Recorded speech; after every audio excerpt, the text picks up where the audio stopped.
George Mpole mchezaji mwenye rekodi kubwa. Mimi nakuita mchezaji mkubwa kwa sababu umebiti vile vigezo vya mchezaji mkubwa, umecheza ligi mbalimbali. Unajisikiaje kuitwa mchezaji mkubwa? Mimi najisikia vizuri, ni fahari tu kwa wachezaji wazawa kuwa hivyo, kucheza sehemu tofauti tofauti. Najisikia vizuri tu. Kuna namna ambavyo watu wanasema ugenini, ukienda kucheza kwenye ligi za ugenini kuna ugumu sana. Mara mwisho ilikuwa Kongo. Kuna namna ambavyo wanatuaminisha hicho kitu na unaamini ni kugumu, na ni kugumu kwa namna gani kama ni kugumu? Katika ugumu ina depend na mtu mwenyewe anavyochukulia. Kwa sababu kuna mwingine ukimtoa tu mipaka ya Tanzania akikutana na lugha tofauti ni ugumu kwake. Tayari ni challenge tosha kwake. Umeona? Kwa hiyo inatokana ni katika mazingira yapi ugumu unakuja. Lakini nadhani changamoto kubwa inakuwa unaenda kukutana na watu ambao wafahamu, watu ambao wameongea lugha moja, watu ambao hawakujui kivyovyote na unatakiwa ufanye nao kazi kila siku. Nadhani hiyo ndio inakuwa changamoto kubwa sana. Mpole, kucheza kwako ligi za nje ya nchi na baadaye umerudi tena, wengine wanadhani kwamba George Mpole amefeli kwa sababu ni muda mfupi sana umecheza nje tena umerudi tena pia kwenye ligi yetu. Labda kwako ukisikia kauli kama hizi George Mpole amefeli inakukata kiasi gani? Huwezi kumzuia mtu kuongea. Kwa sababu kama mtu miaka 2.5 anaona ni michache, basi ni uelewa wake, na Watanzania wana uelewa mkubwa sana, kwa hiyo unamwacha na uelewa wake. Kwa hiyo wewe uamini kama umefeli? Mimi sipo kwenye hiyo point, sipo. Umekuwa mfungaji bora wa ligi kuu Tanzania bara. Toka hapo haujapata ile namba ambayo ulipata. Inakupa deni kiasi gani kufikia target ambayo ulikuwa nayo baada ya kuchukua kiatu cha mfungaji bora ligi kuu Tanzania bara? Kwanza mimi naweza kusema mimi ni mshindani. Ukiangalia timu nilizocheza, asilimia kubwa zinakuwa zina changamoto sana, mazingira yanakuwa sio mazuri sana. Ogopa sana mtu anayefanya mazuri kwenye sehemu yenye changamoto. Huwezi jua ni mangapi anaweza kuyahandle.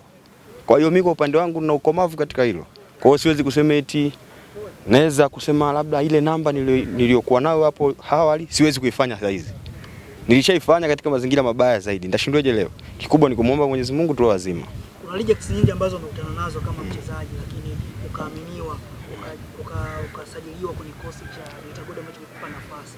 Zile rejects zimekupush kiasi gani mpaka leo tunamzungumza Mpole ambaye tunamwona kama icon kwa vijana wa Nzovwe na maeneo mengi ya hapa Tanzania? Kikubwa ni mimi naamini katika upambanaji. Mimi ni mtu ambaye nakubaliana na kila situation ninayokutana nayo. Kwa hiyo mimi ni mtu ambaye napokea situation zote.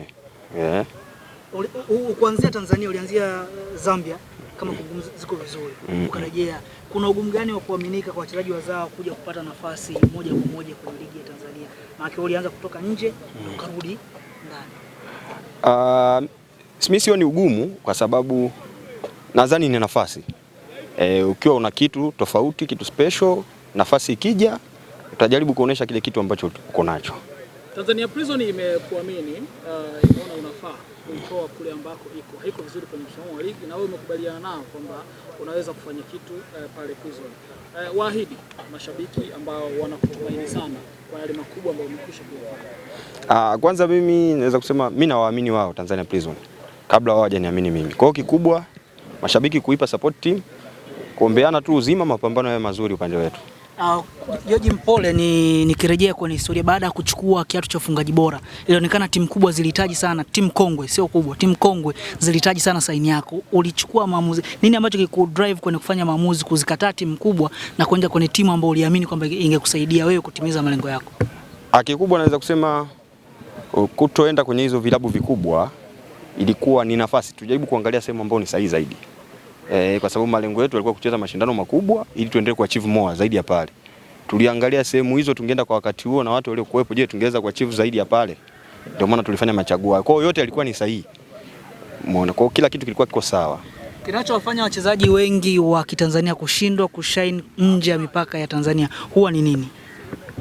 Kama nilivyoongea hapo awali, nadhani changamoto zinakuwaga ni za kawaida au ni kubwa au ndogo. Hatuwezi kusema ndogo wala hatuwezi kusema kubwa kwa sababu kuna mtu mwingine anaweza kaenda sehemu lugha tu ni changamoto. Kwa hiyo changamoto zinaanzia chini mpaka kuwa kwenye changamoto kubwa. Sasa